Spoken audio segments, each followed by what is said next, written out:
कहां पे पता किया? कहां है वो प्यार? बताओ, मुझे भी तो बताओ यार, मैं तो उसी जिले का हूं, उसी इलाके का हूं। ताजमहल प्यार की निशानी है, ये कब पता चला आपको? उसमें कहां से प्यार टपक रहा है, ये तो बताओ। कुतुब मीनार कुतुबुद्दीन ऐबक ने बनाई है, किसी ने कहा, हमने सुन लिया। अब तो डर ये लगता है कोई कहे कि ये तुम्हारे बाप है। अच्छा, तुमने बताया, मैं तो पता ही नहीं था। हम उस स्तर पे आ गए हैं।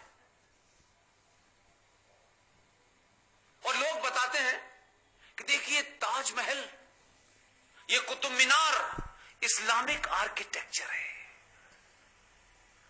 रेगिस्तान में ऊंट की पीठ पे खड़े होकर के खजूर तोड़ने वाले हमको बता रहे हैं ये आर्किटेक्चर उनका है, ये आर्किटेक्चर है उनका। एक आध कुतुब मीनार सऊदी अरब में दिखाओ कहां है? कोई ताजमहल ईरान में नजर आ रहा है? ये चोर, ये लुटेरे, ये आपका मकान लूटते हैं और अपनी मोहर लगा के नेम प्लेट टांग देते, कहते हैं हमारे अब्बा का मकान है। और इसकी जिंदा मिसाल है आज की जनरेशन के लिए कह रहा हूं। टर्की में क्या किया? हजारों साल पुराने एक चर्च हटाया, क्रॉस को बाहर फेंका, वहां मस्जिद लिख दी। 20 साल बाद उनके बच्चे कहेंगे देखा क्या इस्लामिक आर्किटेक्चर था। ये झूठ चल रहा है। कुतुब मीनार दिल्ली में देखने जाएं, आर्कियोलॉजिकल सर्वे ऑफ इंडिया का, जो भारत सरकार की है, मोदी सरकार ने नहीं लगाई। इस पे आरोप मत लगा देना हिंदूवादी है, ये बदल देता है रात में। इसकी खासियत यह है रात में नहीं, ये दिन में बदलता है, खुल्लम खुल्ला बदलता है। ये रात में कोई काम नहीं करता है। इसने एलानिया, लोग गुपचुप लगे हुए थे। गुपचुप तो प्लानिंग होती है, कांड तो दिन में होता है। 370 खुल्लम खुल्ला हटाई, खुल्लम खुल्ला हटाई। इस इंतजाम के साथ उठाई कि सुप्रीम कोर्ट को भी यह समझ नहीं आ रहा कि अब इसके बारे में क्या करें। इसलिए कॉमा फुल स्टॉप कब लगाना है इसका ध्यान रखिए। उर्दू में, जो लोग उर्दू जानते हैं, उसमें एक अक्षर है जिसका रूप एक ही सा होता है। अक्षर का रूप एक होता है, उसे नुक्ता भी कहते हैं उर्दू में, और अंग्रेजी में पॉइंट कहते हैं, और हिंदी में बिंदी कहते हैं। एक अक्षर का पूरा आकार सेम होता है, उसमें नुक्ता लगा दीजिए। उसमें डॉट ऊपर लगाएंगे तो खुदा होगा, डॉट हट के नीचे लग गया तो जुदा हो जाता है। इसलिए ध्यान रखिए, कॉमा फुल स्टॉप सही जगह लगाइए।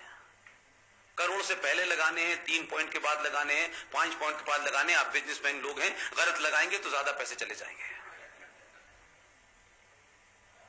एलानिया उसने इंतजाम किया, 370 कैसे हटेगी बताया ही नहीं किसी को। सब लोग सुबह अच्छे कपड़े पहन के घूम रहे थे। उसने कहा था इंतजाम मैंने सिर्फ 2 ही लोग, उसको जानता था। उसकी पार्टी में भी बड़े बिरले लोग हैं, उनका इनको भी नहीं बताना है। कोई पता नहीं 40 साल से दिल्ली में ये बहक रहे थे। ये तो बेचारा गुजरात से नया गया था। उन्होंने कहा ये बहक रहे थे कि ये बहक ना जाए, किसी को पता ही नहीं था। और जिनके वारिस 70 साल से सत्ता में थे, वो बार बार पीछे मुड़ के देख रहे थे कि ये भारतीय संसदीय इतिहास में पहली घटना थी। पता है क्या थी? सच बताइए, नहीं मालूम आपको? भारतीय संसदीय इतिहास में यह पहली घटना इसलिए थी कि जिस सरकार को यह पता था कि यह बिल दोनों सदनों में पास होगा और दोनों सदनों में बहुमत होना चाहिए तभी होगा, ऐसा खिलाड़ी भेजा आपने। बोला जिसमें मेरा बहुमत नहीं है मैं उसी में पहले पास कराता हूं।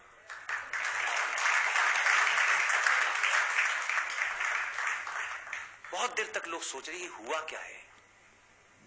वो मुड़ मुड़ के देख रहे थे कहां गए वो लोग। वो जो 70 साल की पार्टी के वारिस थे वो ढूंढ रहे थे मेरे लोग कहां गए यार, हम तो बहुमत में हैं लेकिन हमारे लोग चले कहां गए। उनको 24 घंटे के बाद पता चला कि भारतीय संसदीय परंपरा के अंदर, क्योंकि हम तो जाहिल लोग हैं, ये परंपरा चल रही है ना हमारे यहां। क्योंकि जब तक हम इंग्लैंड जाके नाली कैसे बनाई जाती है, जब तक हम वहां जाके सीख के नहीं आएंगे तब तक यहां कैसे करेंगे। हम मोहनजोदाड़ो की सभ्यता के लोग, इंडस वैली के लोग, जिसने इतना बढ़िया निजाम था, वो अंग्रेजों से सीखने जा रहे हैं। लेकिन एक परंपरा चल रही है कि एमपी जाएंगे, देख के आएंगे, फिर बताएंगे। आज तक बताया नहीं। आपके आदमी ने 2 महीने पहले कहा कि ऐसा है, आप नीदरलैंड जाइए और नीदरलैंड में देखिए कि वहां पानी की व्यवस्था कैसे होती है। करीब 40 एमपीज को भेजा। बीजेपी वाले वहां उसमें कोई नहीं था। किसी ने मजाक में पूछा भी कि मोदी साहब सारे विपक्ष के लोगों को भेज रहे हैं। बोले, उन्होंने कहा है सबका साथ सबका विकास। जो दूसरा वाला है वो ज्यादा शातिर है। उसने उनकी नीदरलैंड से लौटने की उस दिन की टिकट कराई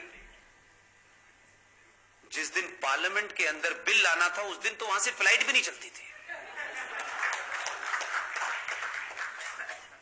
और जब बिल रखा, बहस हुई, तो वो जो 46 साल का युवा है वो ढूंढ रहा था कहां है मेरे एमपी। उसे पता ही नहीं था। 2 दिन बाद इतनी सुनाई उनको, बोला अब क्या फायदा है।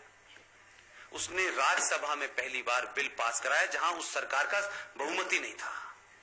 वहां तो 303 आपने भेजे हैं, तो फिर बात ही क्या थी। प्लानिंग गुप्त होती है, कांड खुले में होता है। दूसरा किस्सा इसलिए सुनाता हूं कि आप अपने अंदर कोई हीन भाव न लाएं। मैंने 1 घंटे तक आपकी उस चेतना को जगाने की कोशिश की है, और आपकी चेतना जगी हुई है तभी आप यहां आए हुए हैं। नहीं, आपके पास टाइम नहीं है। मैं इतना बड़ा आदमी नहीं हूं कि आप मेरी बात, आप सब लोग धनाढ्य करोड़पति लोग हैं, देश को करोड़ों का टैक्स देते हैं। मैं बहुत छोटा सा आदमी हूं। मेरी बात सुनने के लिए आप इसलिए नहीं आए हैं कि मैं आपको कुछ नई बात बताऊंगा। हम जो गलती कर रहे हैं एक समाज और राष्ट्र के रूप में, वो बताना चाहता हूं। लेकिन आपने कुछ लोगों को चुनना शुरू किया है और अभी शुरुआत हुई है। इसलिए अपने अंदर कोई कुंठा, एहसास कमतरी मत पालिएगा। उसी शख्स ने, क्योंकि वो ये जानता था, 15 साल की जो ट्रेनिंग आप लोगों ने उसको दी थी, सर्जरी कब करनी है, सर के दर्द का इलाज कब करना है, पैर का दर्द का इलाज कब करना है, कैसे करना है, उसी को पता है। रोज जज साहब रामनवमी में छुट्टी ले लेते थे। 10 दिन के लिए कोर्ट बंद, रामनवमी की छुट्टी हो गई, दिवाली हुई, फिर जज साहब आ गए। पहली बेंच बैठी, कहते भगवान राम हैं कि नहीं है, चलो इस पे चर्चा करते हैं। रामनवमी की छुट्टी किस लिए ली थी वे? वो समझ गया कि इस देश के अंदर ये जो जुडिशरी है, जो काले कोट के लोग हैं, बड़े महान हैं। सॉरी टू से, पब्लिकली में कोई अशब्द नहीं कहना चाहता। अशब्दों में भी मुझे कोई शब्द उनके लिए मिलता नहीं है।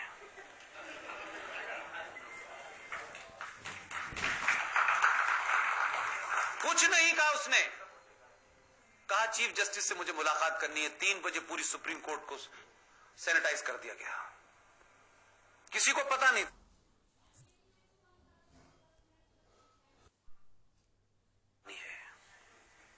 कहां पे पता किया? कहां है वो प्यार? बताओ मुझे भी तो बताओ यार। मैं तो उसी जिले का हूं, उसी इलाके का हूं। ताजमहल प्यार की निशानी है, ये कब पता चला आपको? उसमें कहां से प्यार टपक रहा है ये तो बताओ।